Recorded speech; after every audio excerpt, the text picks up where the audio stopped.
Alors, on va appeler maintenant Madame Mélanie Chantalard, qui va nous parler de la gynécologie, puis nous ferons une discussion commune pour ces deux interventions de chirurgie gynécologique.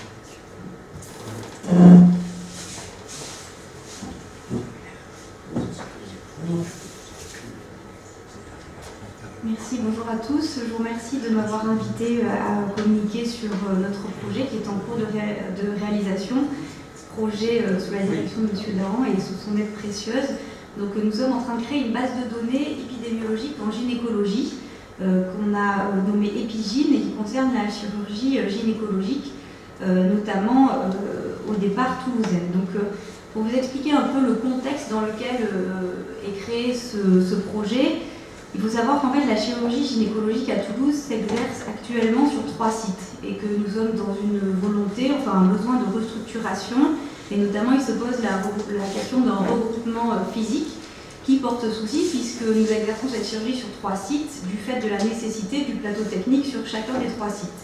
Donc nous sommes dit, chaque chirurgien du CHU, qu'il était plus que nécessaire en fait d'objectiver et d'afficher notre activité chirurgicale, et ça pouvait passer effectivement par ce registre, ce qui a permis de commencer, de débuter à nous fédérer. Donc voilà un peu pour la petite histoire du contexte de ce registre. La deuxième raison, elle s'inscrit dans la volonté de l'HAS d'imposer des critères de qualité au-delà de la notion de seuil pour autoriser l'exercice chirurgical. Donc c'est vraiment le contexte, le départ, le point de départ de l'idée de ce registre qui bien sûr était basé sur le registre Epitor. Donc pour faire un état des lieux des registres en gynécologie, pour l'instant il est basé sur le programme de médicalisation des systèmes d'information, le PMSI, dont on a beaucoup parlé ce matin. Or, comme dans toute spécialité, gynécologie, chirurgie gynécologique comprise, il a surtout un but pour nous comptables et médiatiques, mais néanmoins, il aboutit à un classement des centres de soins, et pour nous, ces critères ne sont pas forcément pertinents. Nous, praticiens, nous sommes jugés sur des critères qui, pour l'instant, ne sont pas forcément pertinents. De plus, il existe d'autres cohortes ou bases de données, mais nous l'avons vu ce matin également. Elles restent non exhaustives, en plus elles sont souvent basées sur des groupes de patients qui sont très ciblés, avec une randomisation à la clé, ce qui ne reflète pas forcément la vraie vie, ce qui rend difficile la mise en évidence de l'événement indésirable et non prévu. De plus, elles sont non adaptables dans le temps. Pourtant, en fait, le partage des informations devient essentiel du fait d'une demande du patient, mais également, surtout en chirurgie gynécologique, de la présence de nombreuses associations patientes, et notamment, je vous ai mis EndoFrance, c'est l'association des patientes endométriosiques, qui sont très demandeuses d'avoir des résultats sur la qualité des soins, et notamment la qualité de la prise en charge de ces patientes, et on y reviendra. Donc actuellement, il n'y a pas d'évaluation pertinente de la qualité des soins et surtout de la réussite de cette prise en charge chirurgicale. Donc l'objectif principal de notre registre, c'est d'évaluer nos pratiques chirurgicales en fonction des facteurs de risque et donc du terrain. Donc pour cela, nous avons décidé de classer notre pathologie, nos pathologies, en 4 domaines: l'endométriose, la statite pelvienne, les cancers gynécologiques et la cénologie. Donc dans ces 4 items est représentée quasiment toute la chirurgie gynécologique, à savoir que voilà, le projet est en cours, il est bien sûr adaptable et modifiable, mais le cahier des charges a été fait à partir de ces 4 pathologies.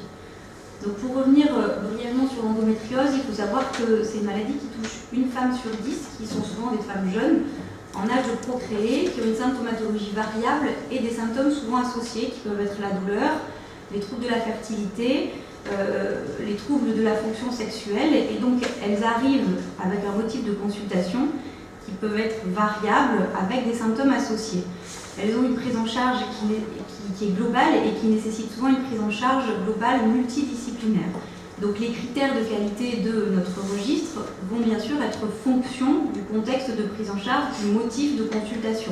Donc les délais de ce critère de qualité vont bien sûr dans notre registre être adaptés. Par exemple à la fertilité, ça peut être un délai à 1 an. Sur les troubles de la sexualité également, ça peut être à quelques mois. Ce qu'il faut savoir aussi sur l'endométriose, c'est qu'elle nécessite une prise en charge chirurgicale multidisciplinaire et qui peut être souvent comparée à une prise en charge type cancérologique pelvienne.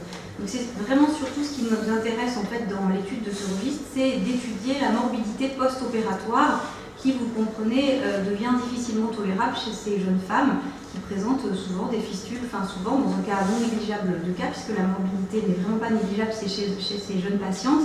Elles présentent souvent des fistules vésico-vaginales, recto-vaginales, qu'il est donc difficile de tolérer dans ce contexte. Et donc nous allons évaluer la morbidité post-opératoire à 30 jours, mais également à 6 mois. Elle présente effectivement, vous voyez, des atteintes digestives, urinaires, gynécologiques associées. Donc également chez ces patientes seront évalués les scores des questionnaires de qualité de vie.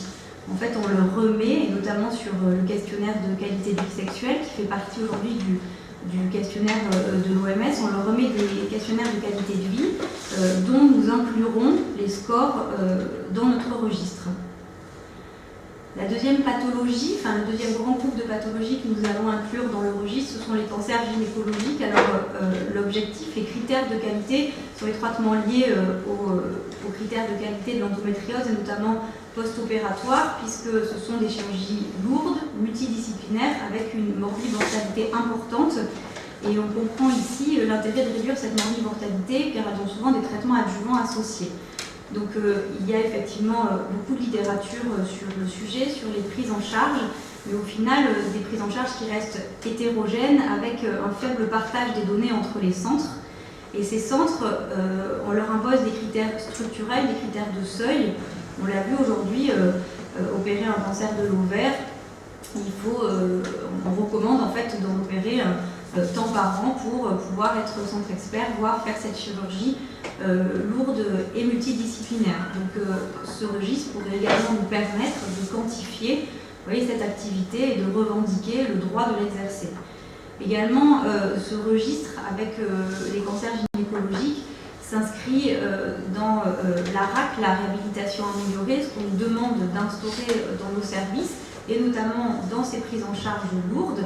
Et en fait, il y aura un item qui est consacré à la RAC avec tout ce qui est dédié à la RAC, la réhabilitation précoce avec le lever précoce, l'ablation des drains, qui sera intégré dans le registre de données. Le troisième groupe, c'est la statique pelvienne, on vient de le voir, vous avez vu. On a de multiples indications pour une même indication, c'est-à-dire un prolapsus génito-urinaire. On peut avoir différentes voies d'abord, différents matériels utilisés, donc une prise en charge hétérogène entre les équipes, entre les praticiens. Il existe pourtant de nombreux sports très thérapeutiques que l'on peut utiliser et la bibliographie est pauvre. Donc pour uniformiser nos pratiques, ce registre serait un bon moyen de pouvoir discuter de quelle est la meilleure indication, parce qu'il reste encore une morbidité non négligeable également dans cette pathologie, qui est pourtant une pathologie bénigne. Donc les critères de qualité dans cette pathologie seraient la morbidité à 30 jours et l'amélioration de la symptologie à 3 mois, et nous sommes encore en discussion pour la symptomatologie à 6 mois et 1 an dans le cadre de la mise en évidence des récidives. Donc pour la statique pelvienne, également ce registre sera important. Et enfin, nous y avons inclus bien entendu la scénologie, alors la prise en charge chirurgicale des pathologies bénignes et en cancérologie. Pour diverses raisons, il existe encore une fois dans cette pathologie une prise en charge qui est très hétérogène entre les centres, mais également entre les praticiens. Dans un même centre, certains praticiens, par exemple, réalisent des prises en charge néoplasiques avec mastectomie et reconstruction immédiate par prothèse, même s'il y a de la radiothérapie derrière, alors que dans le même centre, certains praticiens ne réalisent pas de reconstruction mammaire immédiate s'il y a une radiothérapie derrière. Vous voyez, en fait, les enjeux sont bien sûr le démarrage du traitement en cancérologie, qui est souvent retardé par des éventuels retards de cicatrisation. De plus, ces patientes présentent de nombreux facteurs de risque, entraînant des troubles de la cicatrisation. Et donc ce registre, encore une fois, pourrait nous permettre d'améliorer, d'uniformiser nos pratiques pour améliorer le post-opératoire et notamment en cancérologie, diminuer les retards d'initiation de traitement. On comprend en plus que l'intérêt est multiple chez ces patientes puisqu'il est bien sûr l'intérêt du soin, de régler le problème, ce pourquoi la patiente est venue nous voir en consultation, mais il est également esthétique, avec une nécessité de conservation de ce côté esthétique. Donc les critères de qualité seront la morbidité à 15 jours, un peu réduit, vous voyez, pour ne pas retarder et juger justement de l'instauration du traitement, notamment en cancérologie, et le résultat cosmétique à plus long terme, avec également des scores de qualité de vie. Deux objectifs secondaires pour ces pathologies qui sont regroupés dans ce que pourrait être ce registre, c'est-à-dire un outil d'évaluation des pratiques professionnelles, une auto-évaluation. Donc on l'a vu en cancérologie pelvienne avec ces critères structurels, notamment dans le cancer de l'ovaire et dans la chirurgie de l'endométriose, pour améliorer la qualité de soins, diminuer ces complications et également uniformiser les pratiques. Donc nous trouvions également que cette idée de registre s'inscrivait complètement dans la suite de cette auto-évaluation, et notamment qu'il était en continuité avec la réforme du 3e cycle aujourd'hui, qui nous impose une approche par compétence et qui remet au centre l'apprentissage en situation, qui est la simulation. En fait, on nous demande de réaliser une utilisation et une validation des acquisitions de compétences pour les chirurgiens. On nous dit aujourd'hui que c'est nécessaire, mais au final, elle s'arrête au 3e cycle des études médicales et puis après, on devient chirurgien. Ce registre pourrait être pour nous une bonne méthode d'auto-évaluation, et ce, tout au long de notre activité. Donc également quelques autres objectifs secondaires, on en a déjà parlé, mais l'amélioration au codage, avec des comorbidités significatives, qui aiderait à la tarification des séjours. Également, ce registre pourrait nous permettre une aide dans les expertises, notamment à avoir un cadre juridique, et surtout optimiser l'utilisation des données pour la réalisation des projets de recherche, puisqu'aujourd'hui, toutes les bases de données existantes, non exhaustives, qui ont du mal à évoluer dans le temps, sont difficilement partagées entre les centres. Donc il y a déjà des scores qui existent, il y a des questionnaires de qualité de vie, mais on pourrait imaginer en établir d'autres qui pourraient être une grande aide dans la prise en charge de ces pathologies. Bien sûr, ce registre sera encadré par un comité scientifique qui validera les projets, l'utilisation de nos données et un cadre éthique, entre guillemets, qui veille bien sûr à encadrer et à veiller à la bonne utilisation de nos données. Donc Epigine, cette idée de base de données épidémiologiques en chirurgie gynécologique qui regrouperait bien sûr les centres publics et les centres privés, pourrait nous permettre d'évaluer et d'améliorer nos pratiques, d'optimiser la prise en charge des patientes, donc la qualité des soins, de nous évaluer sur des critères que nous jugeons au final pertinents et de collaborer avec des nouveaux projets de recherche. Je vous remercie.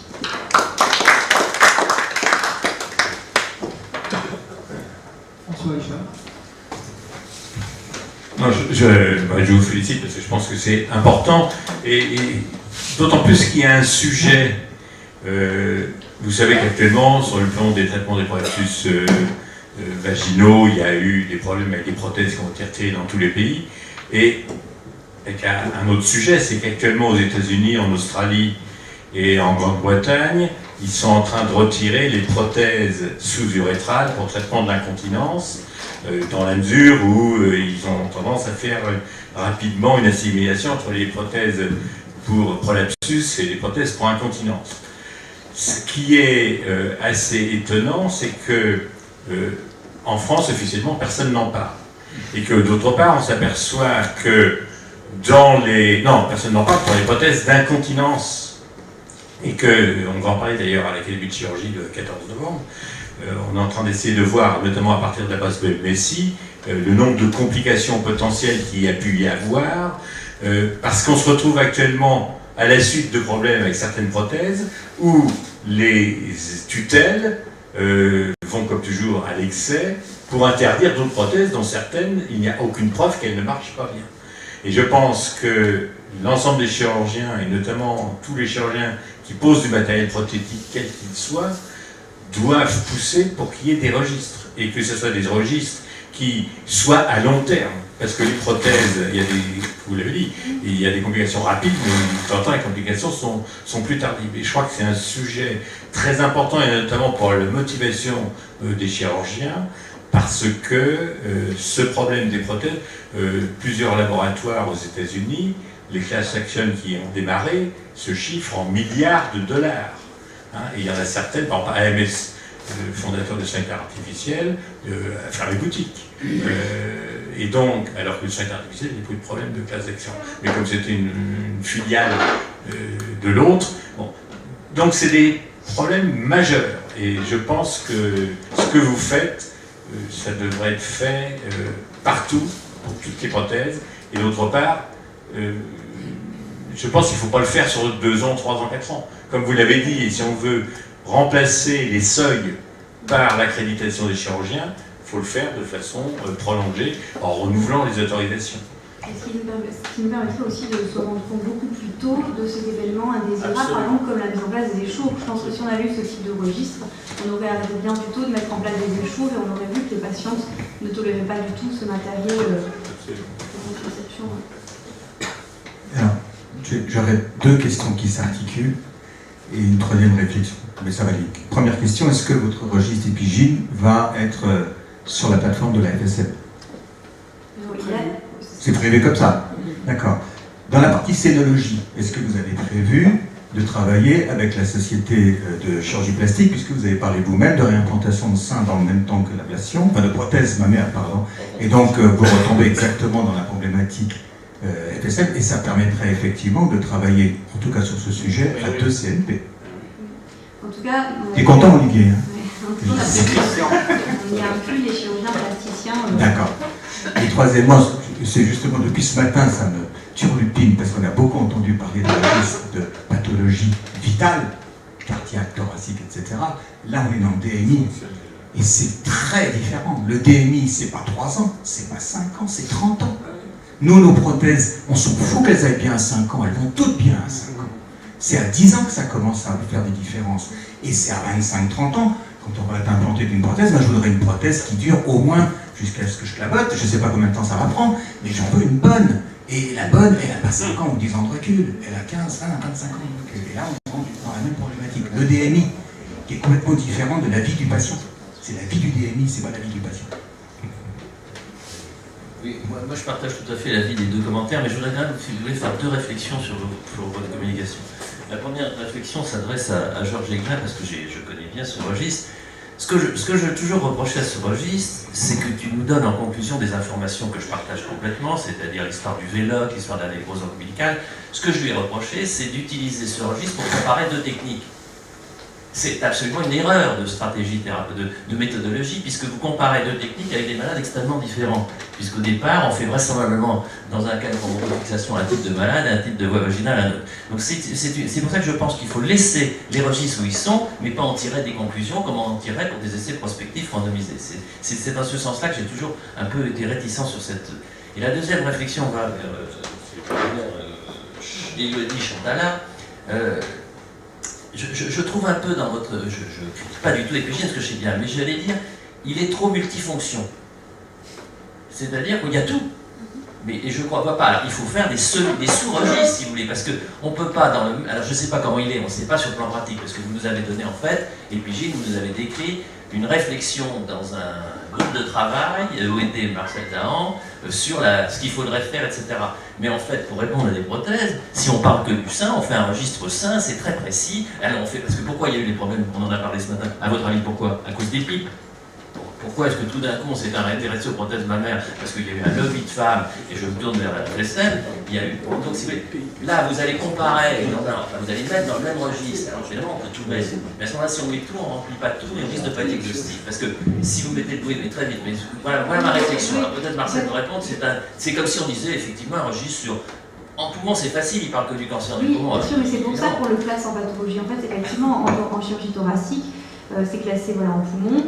Nous, je pense que c'était important d'être exhaustif, parce que pourquoi faire le registre seulement sur, au final, les prothèses, ou seulement cancérologie, ou seulement sur endométriose? C'est au final très comparable, et on peut le dénombrer en plusieurs pathologies. Vous voyez, le chirurgien qui va rentrer sa chirurgie d'endométriose, il ira pas voir la scénologie derrière. C'est vraiment un registre complet, exhaustif sur toute la chirurgie. Alors en fait, ce qui se passe, par exemple, les chirurgiens cardiaques, ils ont exactement le même principe, sauf qu'eux, ils ont la chirurgie valvulaire, la chirurgie des coronaires, Les chirurgiens vasculaires, ils ont fait la même chose avec la chirurgie veineuse, artérielle et tout. Donc c'était un peu sur ce principe. Et l'avantage, c'est que le même il n'y aura pas chirurgien... d'exhaustivité. Si c'est le problème, c'est ça dans notre pathologie. La gynécologie, ça pose un problème. On ne peut pas tout faire. Moi, je veux dire en chirurgical. Les chirurgiens, vous appelez, c'est même intéressant, puisque vous appelez chirurgie, si je me souviens bien, c'est la Société française de chirurgie thoracique et cardiovasculaire. Je vous regarde dans les yeux, mais toi, tu n'as jamais mis, enfin tu n'en mets plus, tu en as peut-être mis avant, de valve tricuspide. Bon, ben voilà, je crois que donc, si vous voulez, je veux dire par là, c'est pas du tout une critique, c'est une réflexion méthodologique. Et sinon, il va y avoir quoi? Il va y avoir des médecins, des chirurgiens, gynécologues en libéral, qui fera de temps en temps 2 prolapsus, il ne les mettra pas dans votre truc, donc ça sera pas exhaustif, il mettra par contre les seins parce qu'il fait 30 seins par an. Donc je pense vraiment qu'il faut bien réfléchir à ce problème-là, sinon vous perdrez un caractère d'exhaustivité, j'en suis totalement convaincu. Oui, mais Richard, inversement, on peut dire que ça sera de toute façon mieux que ce que c'est actuellement. Ah non, mais ça, d'accord. Non, mais c'est... Ça, il faut commencer, c'est évident. C'est pour ça. Non, mais les prothèses, c'est différent. Voilà, tu mets toutes les malades, on demandait toutes les malades, elles sont mises, c'est clair. Après, l'intérêt, c'est aussi de se dire que finalement, le chirurgien qui fait 2 prolapsus par an, de montrer qu'il fait que 2 prolapsus par an, est-ce qu'il faut vraiment qu'il continue à faire 2 prolapsus par an? Vous voyez, c'est aussi l'intérêt. C'est différent. On va faire au bout tout de suite. Vous allez sur le PMSI, du prolapsus par an, c'est tout de suite. Oui, Non, mais mais je ne veux pas vous casser votre envie, faites-le. Mais peut-être, réfléchissez bien peut-être de le diviser en sous. Parce qu'en plus, vous savez qu'il y a des breast centers, des gens qui font que du sein, tout le monde. Oui. Alors, ils n'ont rien à foutre de votre émission. Oui, Comment il fait votre registre? Mais quand on va se connecter, en fait, non, mais On se en fait, c'est vrai que quand on va se connecter, on va cliquer sur l'endométriose, la scénologie, vous voyez, donc celui qui fait que du sein, il sera concerné que par le sein. Mais je trouve ça dommage de faire un registre sur une pathologie, parce qu'elles ont tout un bénéfice comparable, je trouve, à ce registre. Et, effectivement. Je rebondis sur ce que tu viens de dire. C'est comme si vous trouveriez extrêmement choquant que nous, en orthopédie, on fasse un registre prothèse de hanche, prothèse de genou, prothèse d'épaule, prothèse de cheville, tout en même temps. Ça ne marchera jamais. Il faut absolument d'emblée séparer.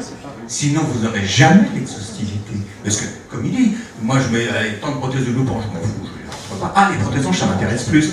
Et vous allez introduire, alors que vous partez sur une idée excellente et avec un mentor quand même qui connaît le sujet, et vous introduisez d'emblée un biais qui risque de vous péter à la figure dans 5 ans. Séparez vos registres en 4, en 5, vous avez 4 sujets, vous faites 4 registres. C'est difficile en gynéco parce qu'il y a très peu de gens qui ne font qu'une seule chirurgie, vous voyez. Dans le privé, en vrai, les gens font de tout en chirurgie gynéco. Il y a bien sûr des orientations, mais... Ils font même en plus de l'obstétrique. Oui, donc non, mais voilà, mais complètement, c'est compliqué, vous voyez, d'être... Je pense que c'est beaucoup plus simple pour un chirurgien d'avoir un seul code pour entrer dans un truc que d'avoir 4 codes pour aller à chaque fois. À ce moment-là, il faut traiter séparément. Voilà, mais c'est complètement séparé. L'exhaustivité va en prendre. Non, il y aura une Non, mais c'est exhaustivité. traité séparément. Dans le registre, on rentre le code et on rentre les pathologies séparément.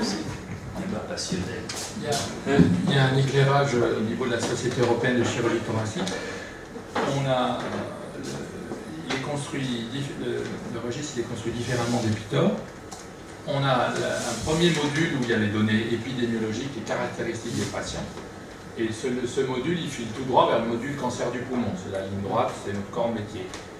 Mais à la fin du module des premiers champs épidémiologie, caractéristiques du patient, si on veut parler dans le cancer du poumon, il y a d'autres modules. On clique, et c'est l'ouverture première vers cancer du poumon. On va aller cliquer vers pathologie du thymus, vers mésothéliome, vers tout ce qu'on veut. Parce qu'il y a des gens, ou parois thoraciques, il y a des gens qui ont un intérêt spécial là-dedans et qui voulaient leur donner juste sur la paroi. Donc c'est quelque chose que vous pourriez... Pour aller dans ce sens, il faut savoir qu'Epitor, il y a la chirurgie du robot dedans. Eh bien, on a des chirurgiens étrangers qui ont adopté Epitor uniquement pour rentrer la pathologie robotique. Et donc, on trouvait que c'était beaucoup plus simple d'imaginer quelque chose que... Ça s'était posé pour le registre de chirurgie vasculaire, qu'on a réglé sur cette forme-là. Voilà. Mais, je sais pas, il faut se donner du temps et voir ce qu'on peut faire. Bien sûr. D'autres questions? Allez, on passe à la suivante.